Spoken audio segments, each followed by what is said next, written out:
ভিডিওটিতে ক্লিক করার জন্য আপনাদেরকে জানাই অসংখ্য ধন্যবাদ। আপনারা দেখছেন আপনাদের প্রিয় ইউটিউব চ্যানেল wow007। তো ফ্রেন্ডস, সবাই কেমন আছেন? নিশ্চয়ই খুব ভালো আছেন। আপনারা হেডলাইন দেখে বুঝতেই পাচ্ছেন কেন্দ্রীয় কর্মচারীদের জন্য বড় সুখবর এবং তার সাথে সাথে রাজ্য সরকারি কর্মচারীদের দারুণ খুশির খবর আছে। ভিডিওটি সম্পূর্ণ দেখবেন। কি বলা হয়েছে? 7 পে কমিশন কেন্দ্রীয় কর্মচারীদের জন্য বড় সুখবর। জুলাই মাস থেকেই কিন্তু বদলে যাবে কিন্তু মহার্ঘ ভাতার হিসাব।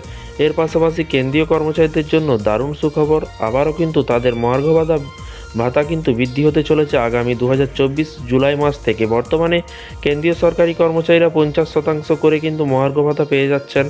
জানুয়ারি মাস থেকে কিন্তু এই বৃদ্ধি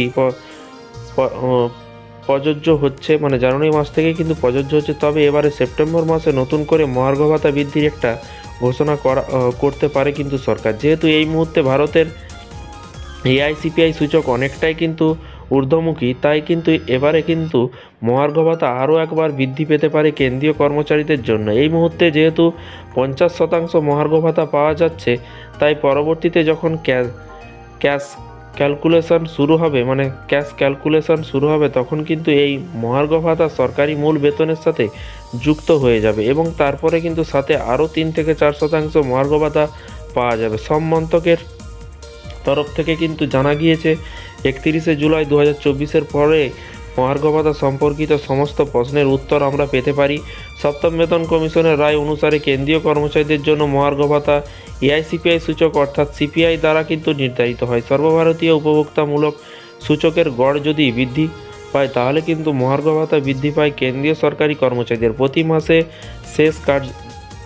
শেষ কার্য দিবসে কিন্তু এআইসিপিআই ক্যালেন্ডার প্রকাশিত হয়। ইভেন্ট ক্যালেন্ডার প্রকাশিত হওয়ার পরে কিন্তু নতুন করে সমস্ত গণনা শুরু হয়। জানুয়ারির জন্য সিপিআই নম্বর 29শে ফেব্রুয়ারি প্রকাশিত হয়েছিল, তবে ফেব্রুয়ারি মাসের পর থেকে কিন্তু সিপিআই ক্যাশ ক্যালকুলেশন একটু দেরি হচ্ছে।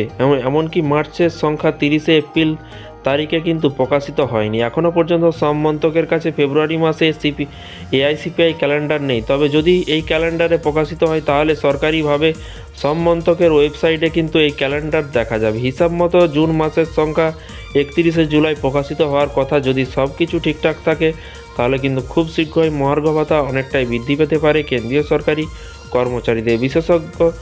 বিশেষজ্ঞরা মনে করছেন যে 50% মহার্ঘ ভাতা হয়ে যাওয়ার পরে কিন্তু যেহেতু মূল বেতনের সাথে এই মহার্ঘ ভাতা যোগ করে দেওয়া হয়, তাই শুধুমাত্র 3 থেকে 4% নয় বরং আরও কিছুটা বেশি মহার্ঘ ভাতা পেতে পারেন কেন্দ্রীয় সরকারি কর্মচারীরা। অর্থাৎ কিছুটা উপরি পাওনা ভাগ্যে থাকবে কেন্দ্রীয় কর্মচারীরা এবং অর্থাৎ কিছুটা উপায় পায়নি ভাগ্যে থাকলে কেন্দ্রীয় কর্মচারী। জুলাই মাস থেকে কিন্তু মহার্ঘ ভাতা হিসেব শুরু হলে কিন্তু কেন্দ্রীয় কর্মচারীদের বেতন 9,000 টাকা বৃদ্ধি পাবে বলে মনে করা হচ্ছে। বর্তমানে যদি একজন কেন্দ্রীয় কর্মচারীদের মূল বেতন 18,000 টাকা হয় তাহলে কিন্তু তার বেতন বেড়ে গিয়ে হবে কিন্তু 27,000 টাকা। একইভাবে কিন্তু যদি কর্মচারীর বেতন 25,000 টাকা হয় তাহলে কিন্তু তার বেতন 12,500 টাকা বৃদ্ধি পাবে।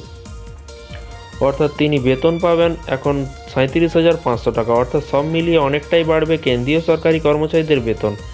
এর উপরে আবার থাকবে কিন্তু 4% মহার্ঘ ভাতা। অর্থাৎ সপ্তম বেতন কমিশন অনেকটাই কিন্তু আর্থিক সুবিধা দেবে কেন্দ্রীয় সরকারি কর্মচারীদের। তো ফ্রেন্ডস, এই ছিল আজকে একটি ছোট্ট আপডেট। এই ধরনের প্রতিদিন সরকারি কর্মচারীদের লেটেস্ট আপডেট পেতে চ্যানেলটিকে ফলো করবেন, চ্যানেলটিকে সাবস্ক্রাইব করে পাশে থাকা বেল আইকনটিতে প্রেস করে রাখবেন পরবর্তী লেটেস্ট আপডেট পাওয়ার জন্য। ভালো থাকবেন, সুস্থ থাকবেন এবং নিজের খেয়াল রাখবেন। Thank you.